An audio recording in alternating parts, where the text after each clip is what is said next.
Hey guys, welcome back to our channel ease learning. मेरा नाम है गीतांजलि और आज हम लोग देखने जा रहे हैं टाइप्स ऑफ वेरिएबल्स के बारे में। तो टाइप्स ऑफ वेरिएबल्स क्या क्या है हमारे पास? 3-4 तरह के वेरिएबल्स है, तो पढ़ लेते हैं, शुरू करते हैं। पहला हमारे पास है ग्लोबल वेरिएबल, ठीक है। नेक्स्ट इज हमारे पास लोकल वेरिएबल। नाउ ग्लोबल और लोकल वेरिएबल्स होते क्या क्या है, ठीक है।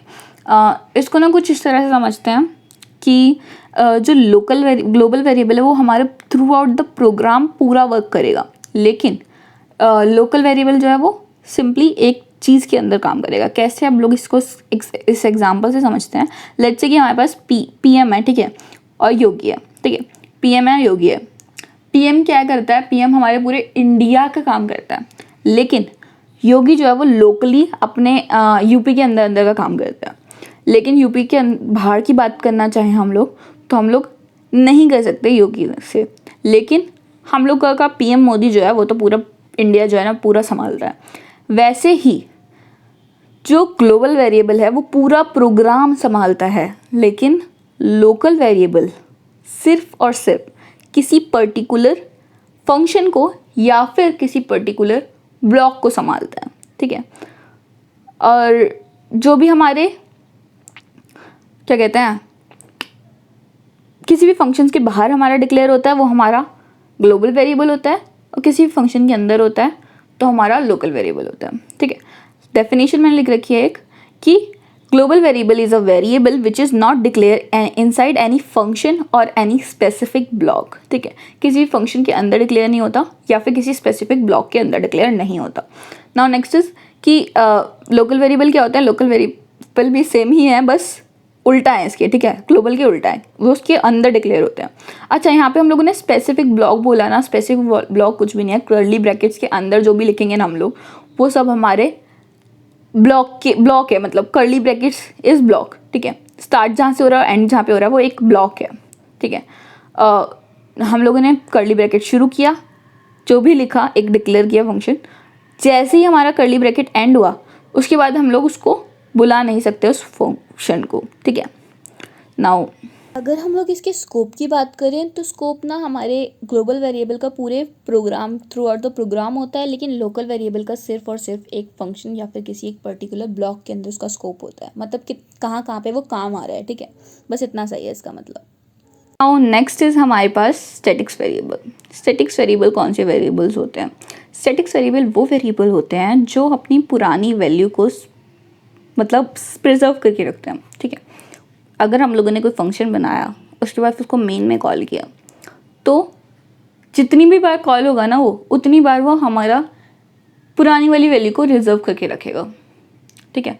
कैसे करेगा मैं आपको अभी नेक्स्ट वीडियो में बताऊंगी, नेक्स्ट उसमें बताऊंगी। ये कहते हैं अभी नेक्स्ट वाली स्लाइड आएगी ना उसके अंदर। तो अभी क्या है कि वो क्या करता है, पुराने वाले स्कोप से अपनी वैल्यू को प्रिजर्व करके रखता है, ठीक है। अब नेक्स्ट क्या है कि हमारी जो मेमोरी है ना, उसके अंदर वो अपना वैल्यू को सेव करके रखता है जब तक पूरा प्रोग्राम रन नहीं हो जाता ना, तब तक। लोकल वेरिएबल क्या करता था, एक पर्टिकुलर ब्लॉक के अंदर ही संभाल के रखता था, उसके बाद फिर वो अपनी जो वैल्यू है उसको ख़त्म कर देता था, ठीक है। लेकिन स्टैटिक्स वेरिएबल पूरे प्रोग्राम को करता है, वैसे ही ग्लोबल वेरिएबल पूरे प्रोग्राम के अंदर अपनी वैल्यू को संभाल के रखता है, ठीक है। नाउ नेक्स्ट इज कि जो स्टैटिक्स वेरिएबल है वो ना इनिशियलाइज हो जाते हैं, ठीक है। इनिशियलाइज हो जाती हैं 0 से। डिफ़ॉल्ट वैल्यू उनकी 0 होती है। बाकी अगर आप लोग कोई और वेरिएबल देखोगे तो वो गार्बेज वैल्यू से हो जाते हैं, ठीक है। नाउ नेक्स्ट इज कि वो हमारा ना स्टैटिक्स करके एक कीवर्ड है हमारे पास, उसको अगर हम लोग आगे लिख देते हैं मेन कह रही हूँ, इंट XYZ कोई भी वेरिएबल का नाम, ठीक है, उसके आगे हम लोग स्टैटिक्स लिख देते हैं, तो हमारा जो वेरिएबल है वो स्टैटिक्स वेरिएबल डिक्लेयर हो जाता है। अच्छा, अब इसका फंक्शन भी एक बार ही देख लेते हैं कैसे वर्किंग चलती है इसकी।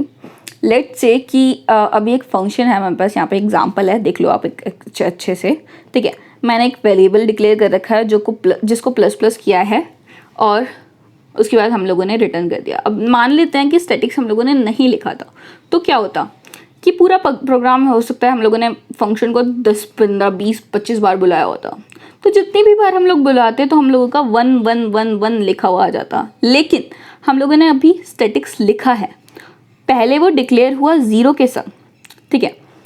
एंड देन 0 के बाद प्लस हुआ, ठीक है। अभी कहीं पे एक वैल्यू के मेमोरी के अंदर हमारे पास 0 डिक्लेयर हो गई काउंट की वैल्यू, उसके बाद फिर +1 हुआ, रिटर्न कर दिया 1। अब जब भी ये फंक्शन बुलाया जाएगा अपनी 1 को संभाल के रखेगा, वो 1 देखेगा, वो देखेगा कि भाई इनिशियलाइज वाली वैल्यू, अरे ये तो मेरे को पता है पहले से मेरी 1 वैल्यू है, मैं वही चलाऊंगा, मुझे मतलब नहीं है पुराने वाली उससे।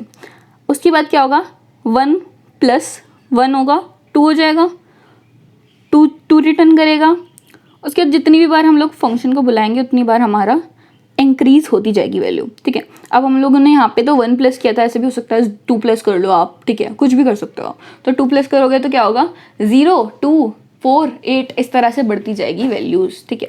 नाउ नेक्स्ट हमारे पास आता है कांस्टेंट वेरिएबल। कांस्टेंट वेरिएबल हम लोगों ने पहले भी देखा है। कांस्टेंट वेरिएबल हमारा क्या वेरिएबल होता है, कांस्टेंट वेरिएबल वो वेरिएबल होता है जो हमारी वैल्यू को रिजर्व करके रखता है। हम लोगों ने मैथ्स में एक वर्ड पढ़ा था ना, कांस्टेंट। तो कांस्टेंट की मतलब क्या होता था, हम लोगों ने अगर 3 लिखा हुआ है ना कहीं पे, तो वो 3 ही है, उसको हम लोग ये नहीं कह सकते, कोई और वर्ड नहीं बोल सकते उसको हम लोग 3 ही कहेंगे, उसको हम लोग ये नहीं कह सकते कि 2 है वो, ठीक है। तो वैसे ही कांस्टेंट वेरिएबल क्या होता है, इसको अगर हम लोगों ने एक बार इनिशियलाइज कर दिया ना, तो इनिशियलाइज ही रहता है, वो रीड ऑनली मेमोरी होती है। उसके बाद उसको हम लोग अगर चेंज करने की कोशिश करेंगे तो हमारे पास क्या आएगा, एक एरर आ जाएगा, ठीक है। बस इतना सा ही है कांस्टेंट वेरिएबल के अंदर। कांस्टेंट वेरिएबल जो है वो उसकी डिफ़ॉल्ट वैल्यू जो होती है, अगर हम लोगों ने उसको इनिशियलाइज नहीं किया है तो उसकी डिफ़ॉल्ट वैल्यू गार्बेज वैल्यू होती है। एक बार जब हमारा कांस्टेंट वेरिएबल डिक्लेयर हो जाता है तो वो कभी चेंज नहीं हो सकता।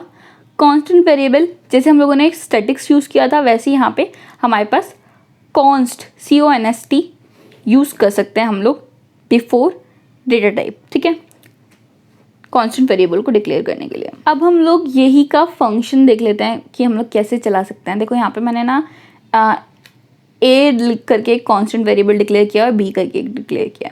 कांस्टेंट A डिक्लेयर करेंगे तो गार्बेज वैल्यू कुछ भी प्रिंट कर देगा, लेकिन अगर हम लोगों ने इसको चेंज करने की कोशिश की तो हमारे पास क्या आएगा, एरर, ठीक है। अब हमारे पास सिर्फ इतना ही नहीं होता, हमारे पास एक और वेरिएबल भी होता है विच इज़ ऑटोमेटिक वेरिएबल। उसको हम लोग जैसे कांस्टेंट लिखते हैं ना, वैसे ही ऑटो करके डिक्लेयर कर सकते हैं, या फिर कुछ भी ना लिखे तो भी डिक्लेयर कर सकते हैं। ये वेरिएबल वही वेरिएबल होते हैं जो हमारे नॉर्मल वेरिएबल्स होते हैं ना, उसको हम लोगों ने ऑटोमेटिक वेरिएबल नेम दे रखा है, ठीक है।